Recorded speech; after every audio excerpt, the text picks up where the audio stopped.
So today we're going to work on Virabhadrasana 3, and that's warrior pose number 3, the one where you're balancing on one leg and your torso is parallel to the floor. So my intention for our exploration today is to break the pose. It's sort of like taking something apart and putting it back together again.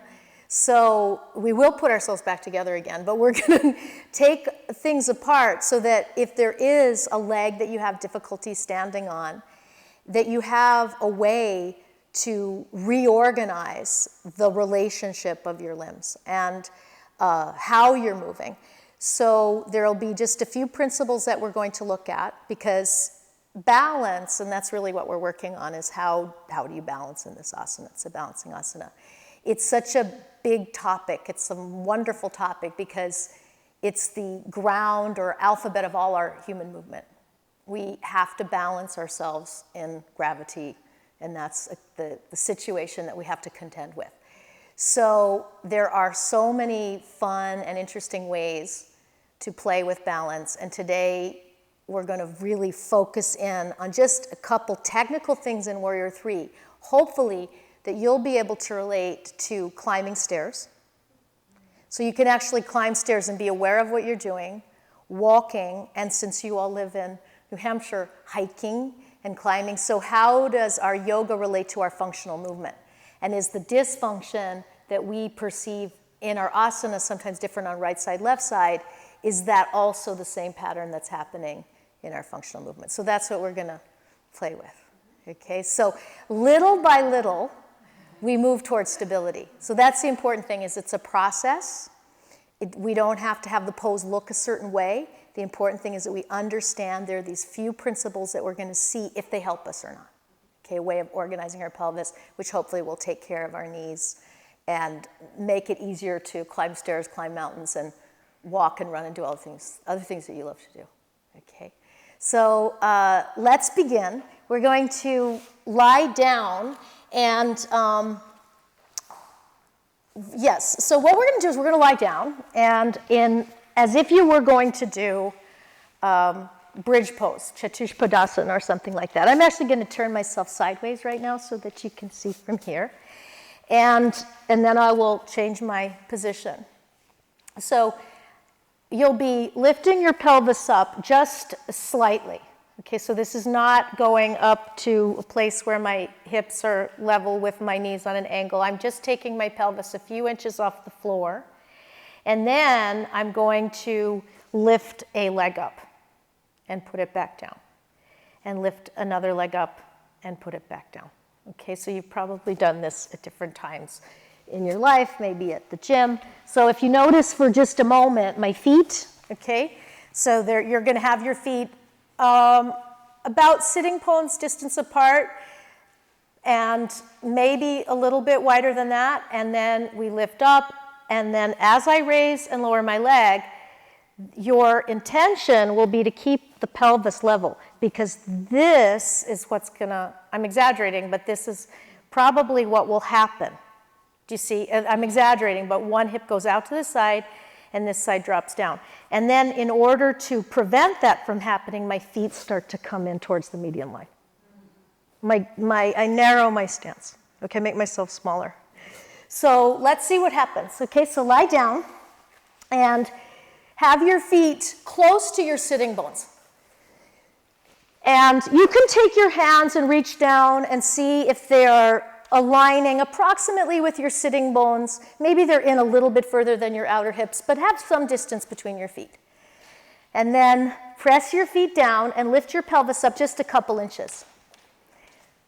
That's it. And then bring your hips back down again.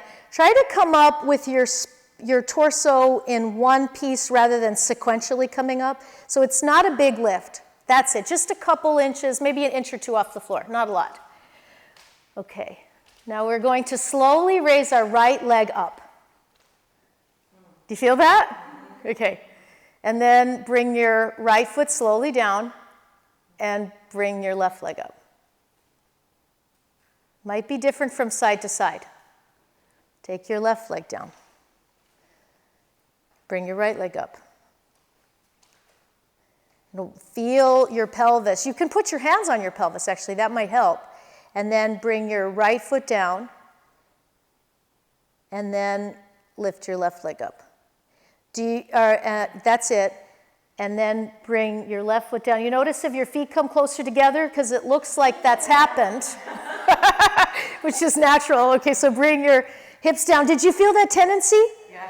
For the pelvis to dip. So in this plane, in this relationship to gravity, we take one leg up, and the hips will move out. The standing leg hip will move out to the side, and the leg that's coming up, that hip will tend to drop. So it's like that, kind of, okay? So, like you're on the catwalk, you really. So what we're going to do is we're going to put a block between our feet. That is going to work as a spacer. Well, let's make it not super hard. So you can start with your block like Leslie has hers. It's on the middle facet. It's not super wide. If you wanted to make a challenge for your outer hip and pelvic floor and leg muscles, you would widen your base in this context, okay? So press your feet down, lift your hips up, your torso up a couple inches off the floor. That's it. And then with an exhalation, raise your right leg up. And notice, did your left hip go to the side? Did the right side of your pelvis drop? You can lift your head and look to see. You can use your eyes to see if your pelvis stayed level. Take your right foot down. The brick is a good reminder of where your foot wants to go, and then raise your left leg up. And do you feel that tendency? There's going to be some movement, but how much are you shifting and how much are you dropping? Can you levelize? Okay?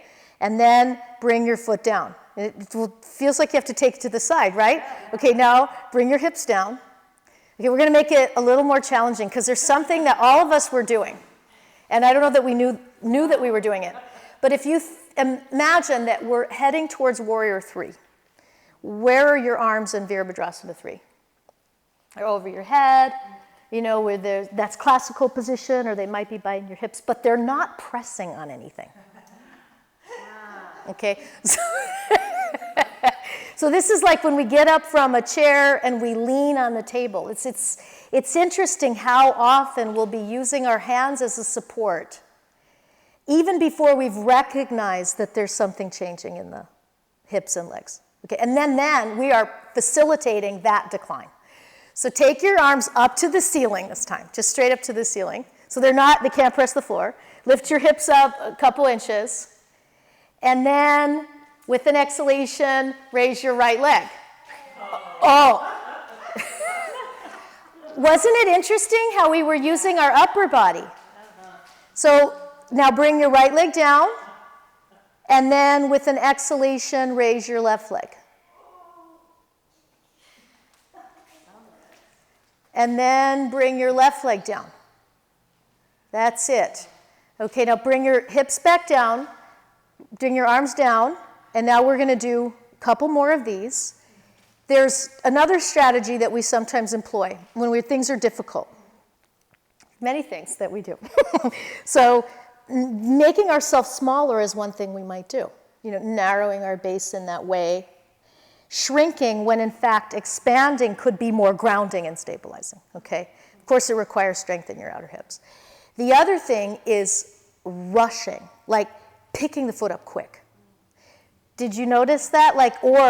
Instead of placing it down, we drop it down. So I'm going to ask you to slow down enough to feel the foot being lifted off the floor rather than quickly lifting it so that you can surprise your hips.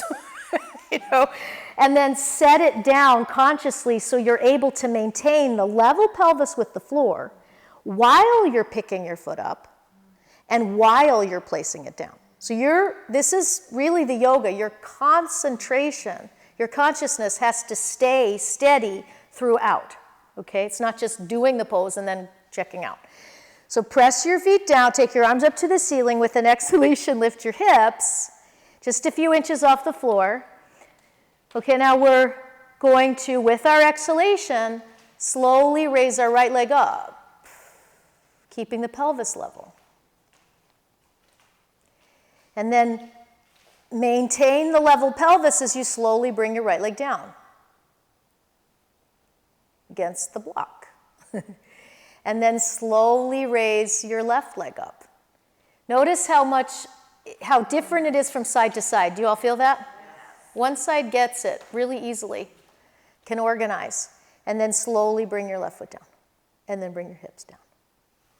Okay, did that make a difference? Yes. Just in terms of understanding how we might be using rhythm, and rhythm is great, but sometimes we're accelerating through difficulty when we might benefit from decelerating so we can feel the moments that make up the movement and perhaps be more conscious, which might change things. So now we're going to do something I really love. We're going to do this one more time.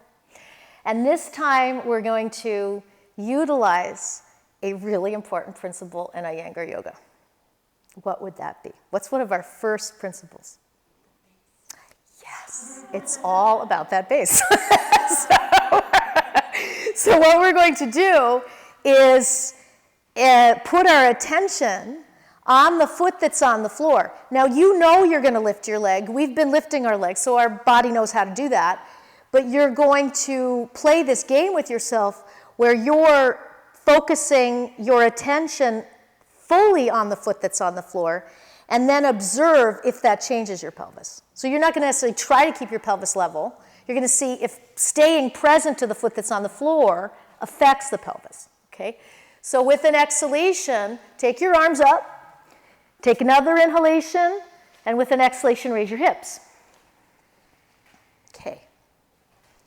All right, now bring your attention to your left foot. Stay there for a moment. So you're sending your awareness into the inner left foot, the outer left foot. Feel the presence of the heel, the ball of the foot, and the toes on the floor.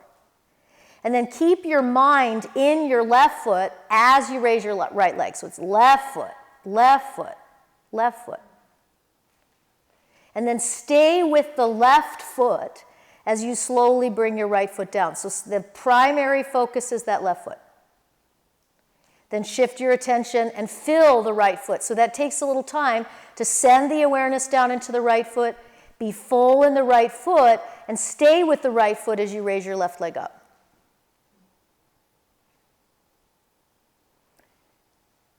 And then stay with that right foot as you bring your left foot down. Stay with the right foot.